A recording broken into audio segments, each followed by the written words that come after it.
Assalamualaikum warahmatullahi wabarakatuh. Bismillah walhamdulillah wassalatu wassalamu ala rasulillah. Sahabat arah hidup yang dimuliakan Allah, kita bersyukur bisa jumpa kembali di episode ke-49 dari serial Jejak Rasul. 4 ribuan pasukan Quraisy yang bertolak dari Mekah mendirikan kemah tidak jauh dari Uhud.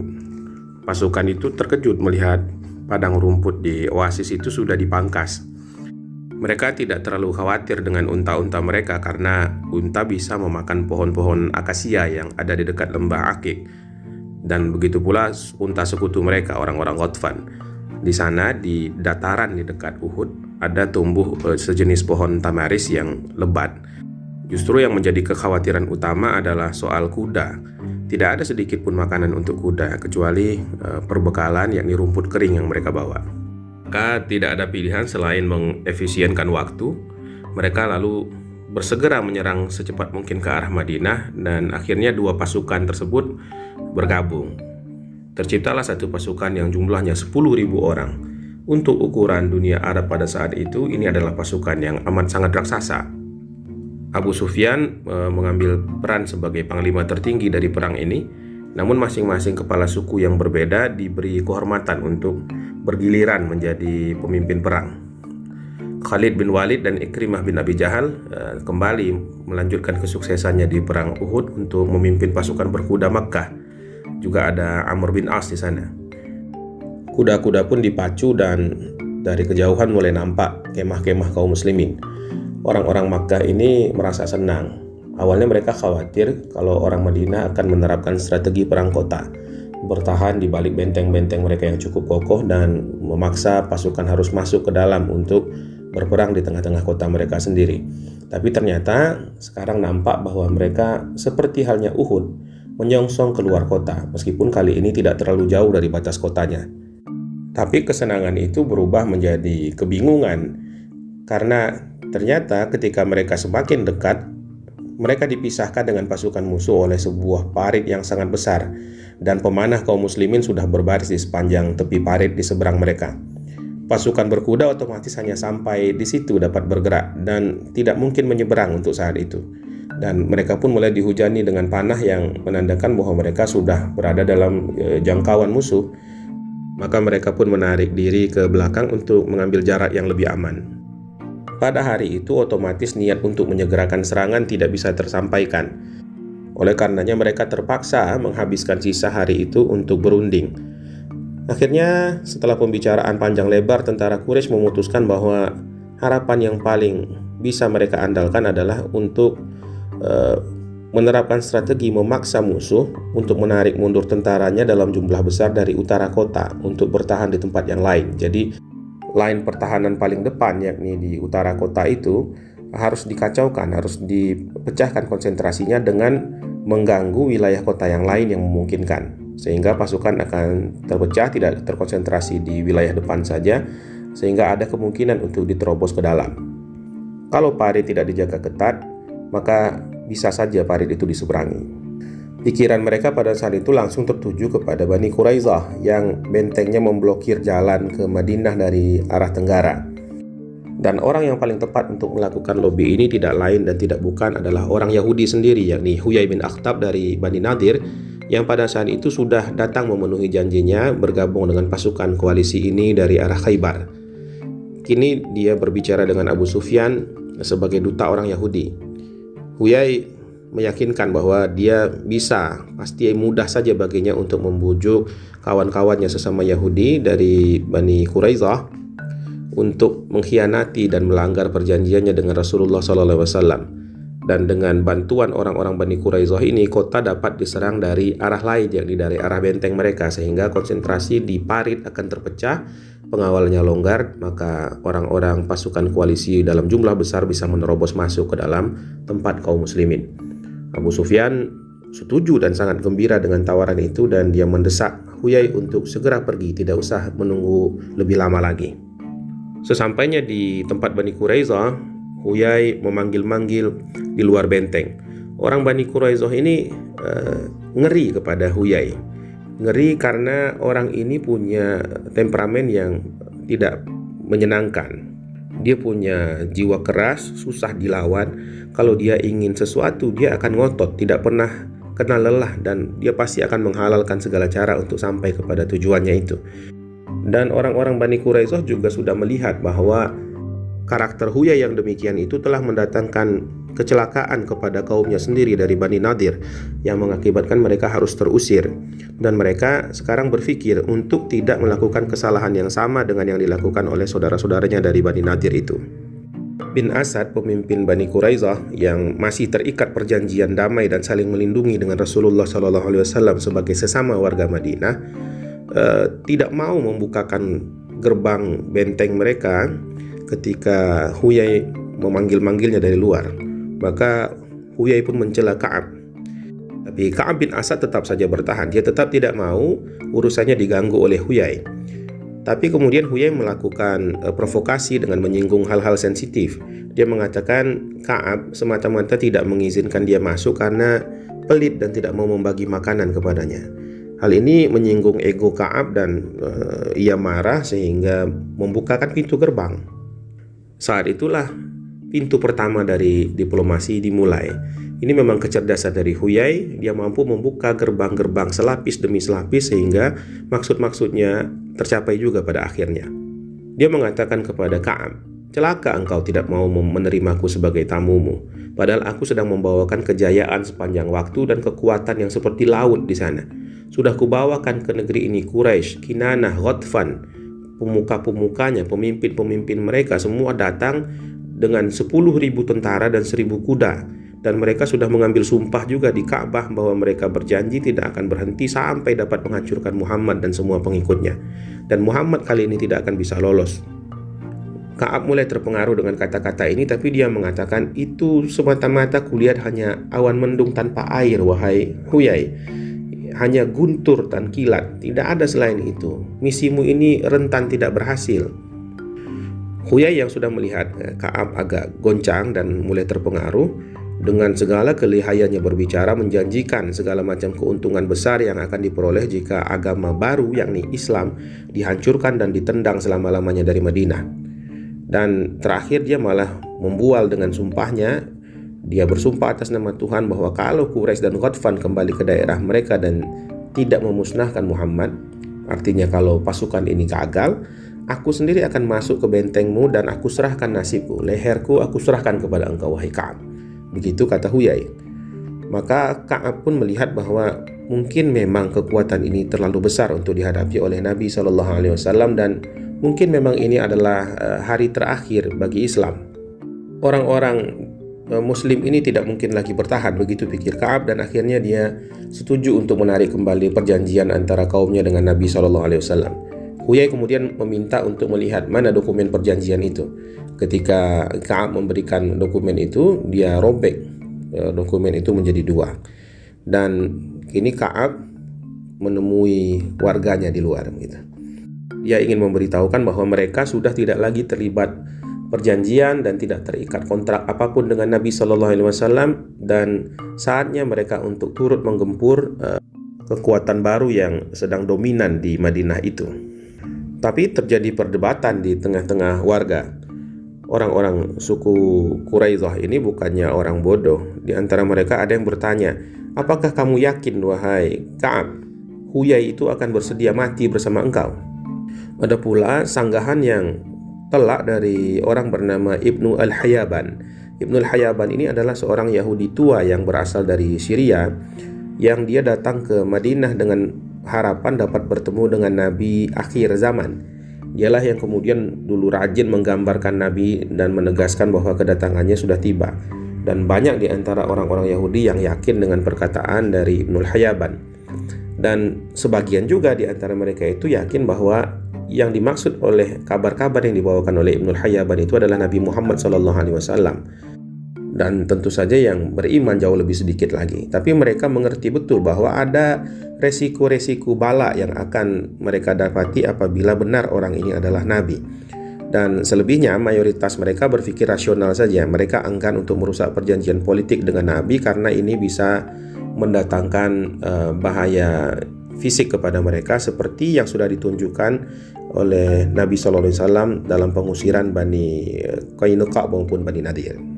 Tapi kemudian lobi Ka'ab kepada warganya itu dibantu oleh beberapa orang munafik.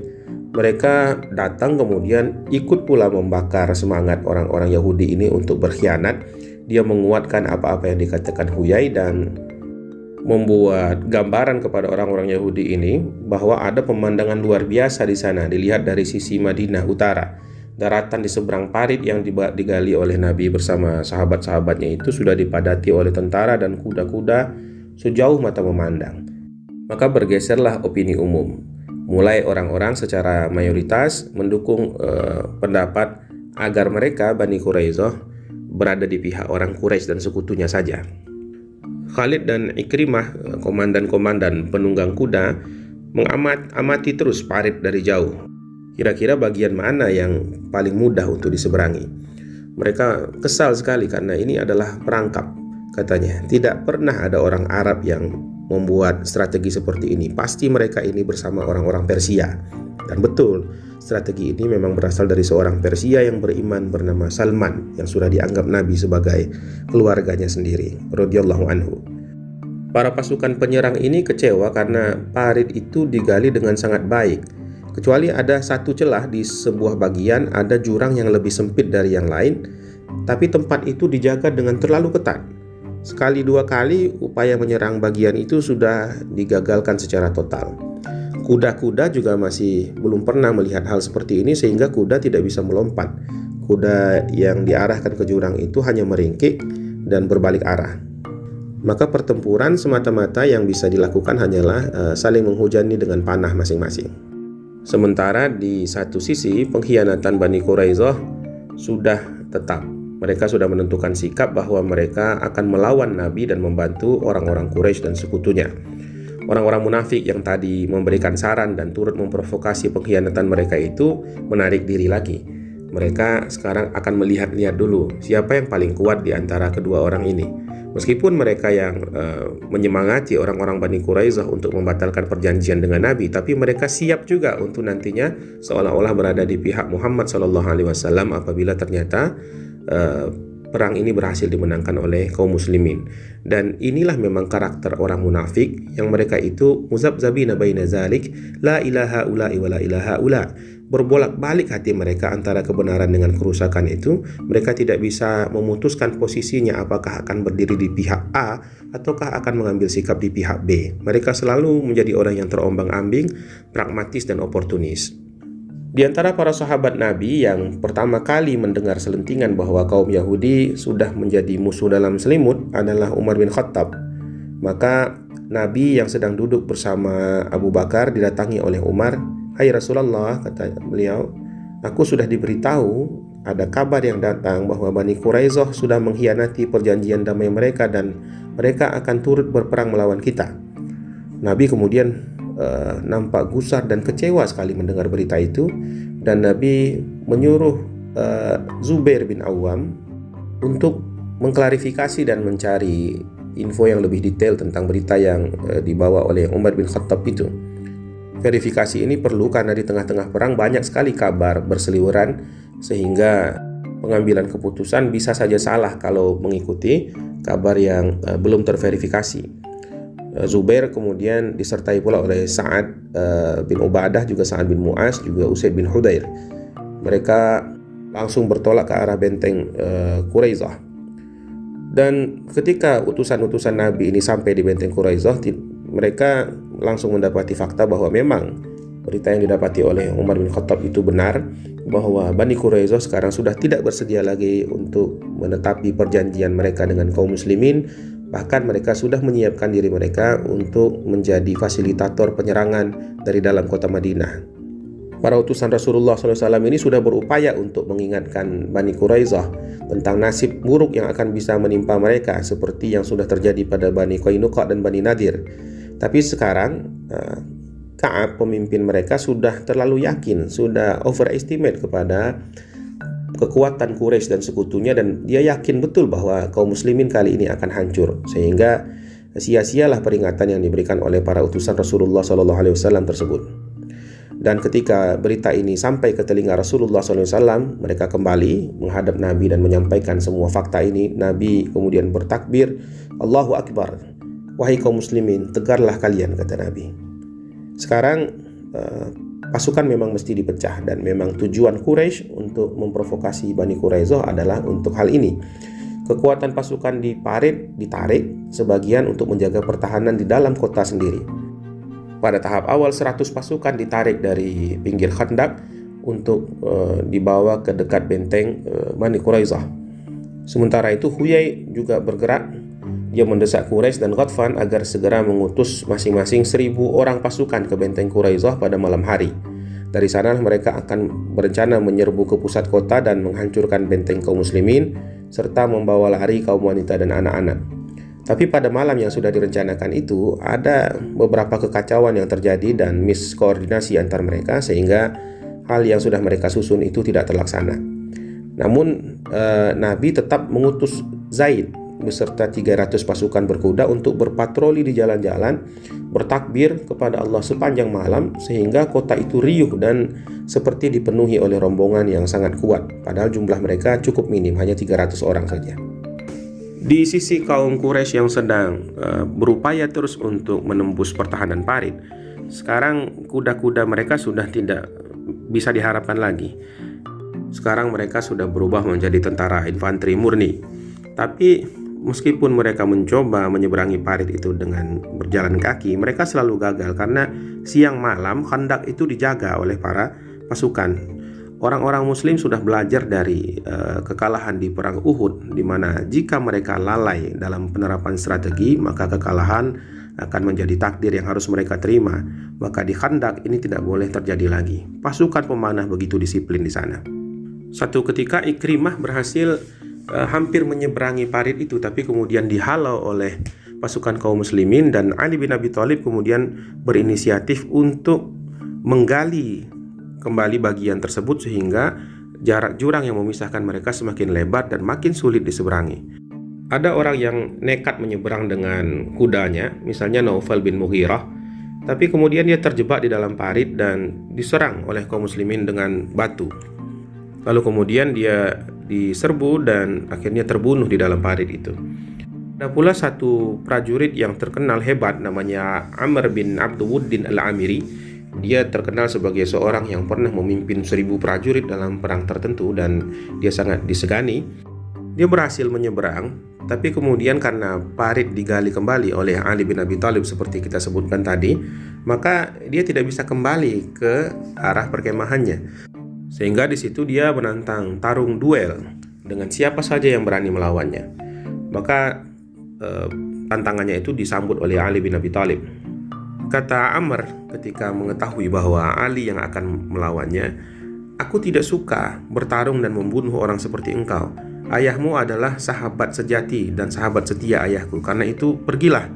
Lagipun kau masih muda, belum saatnya kau mati," kata Amr. Namun Ali tetap bertahan dan Amr pun turun dari kudanya, lalu keduanya bertarung. Bentrokan fisik segera terjadi antara kedua orang kuat ini, tapi ternyata memang Ali bin Abi Thalib masih lebih unggul dan dia berhasil membunuh Amr bin Abduwuddin. Pasukan koalisi Makkah ini tetap saja mencoba menyeberangi Parit meskipun sulit, tapi mereka yakin ini masih bisa dilakukan. Esok harinya serangan dilakukan di berbagai tempat, bahkan sebelum matahari terbit mereka sudah mulai mencoba untuk melewati Parit itu. Nabi terus saja memberi semangat kaum mukminin dan menjanjikan kemenangan apabila mereka tetap sabar. Mereka walaupun sabar ya, tapi tentu sangat kelelahan karena berjaga dalam tempo yang terlalu lama dan sangat intens. Kaum muslimin agak tertolong dengan posisi mereka yang ditempatkan dengan sangat pas di lereng Gunung Sa'al atau di lereng Bukit Sa'al yang agak menurun. Berarti musuh kan berada di tempat yang lebih rendah sehingga harus agak mendaki ketika mendekat kepada mereka.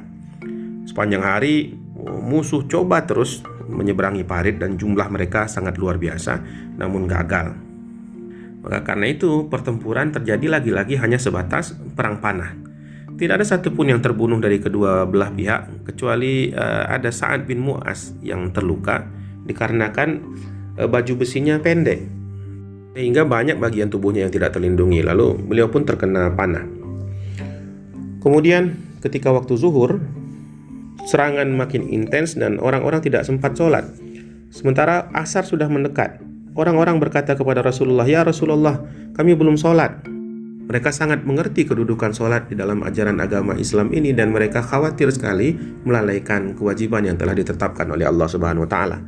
Tapi Nabi mengatakan, "Wallahi, aku pun belum sholat." Kemudian waktu asar lewat, matahari tenggelam, namun pihak musuh tetap gencar saja melakukan serangan. Senja sudah hilang dari ufuk barat.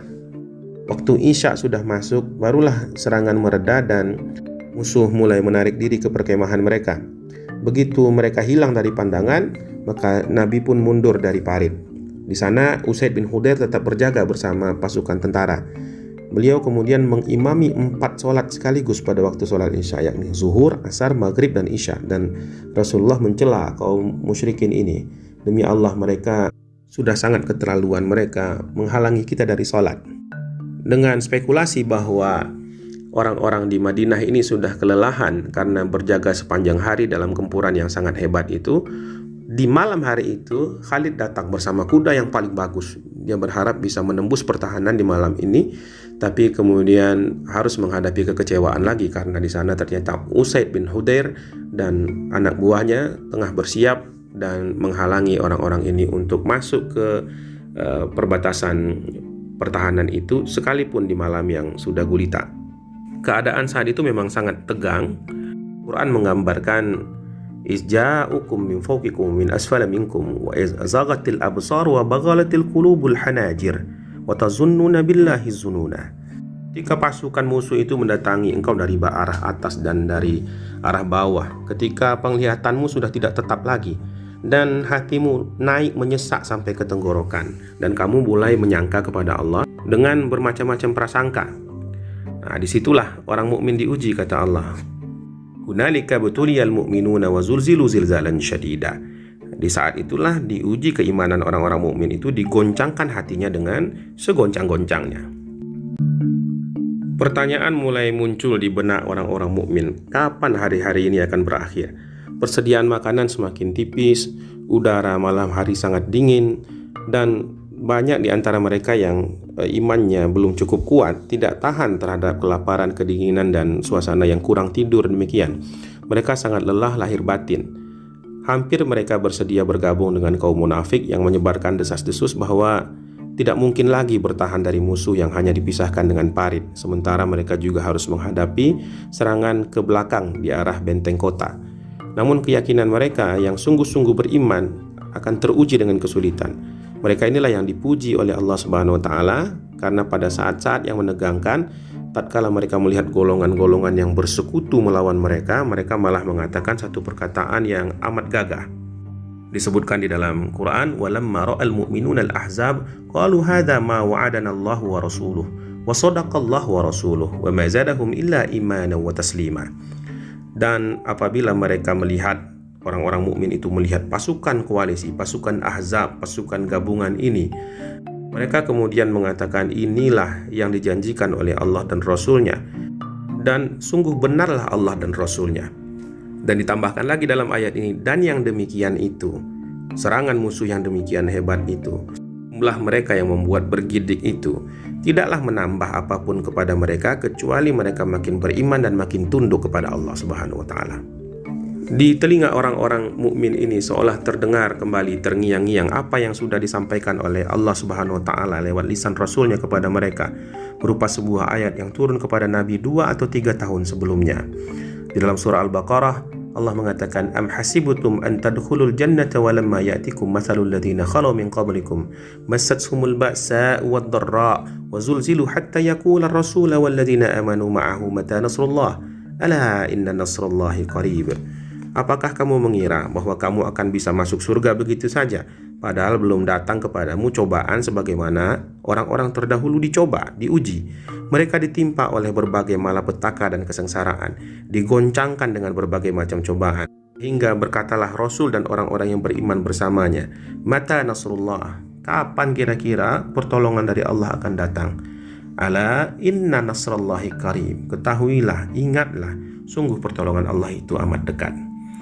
Sahabat arah hidup yang dimuliakan Allah, begitulah perjuangan Nabi dan para sahabatnya dalam menegakkan kalimat yang mulia ini, dalam menegakkan la ilaha illallah Muhammadur Rasulullah. Mudah-mudahan kita menjadi orang-orang yang bisa menghargai setiap jenak perjuangan Nabi ini dengan menjaga keislaman kita, menguatkan keimanan kita, memupuk ketakwaan kita, dan berupaya sebisa-bisanya, semampu-mampu kita untuk meneladani sunnah Rasulullah SAW. Esok mudah-mudahan Allah berikan kepada kita umur dan kesempatan agar bisa kita teruskan lagi kisah selanjutnya. Assalamualaikum warahmatullahi wabarakatuh.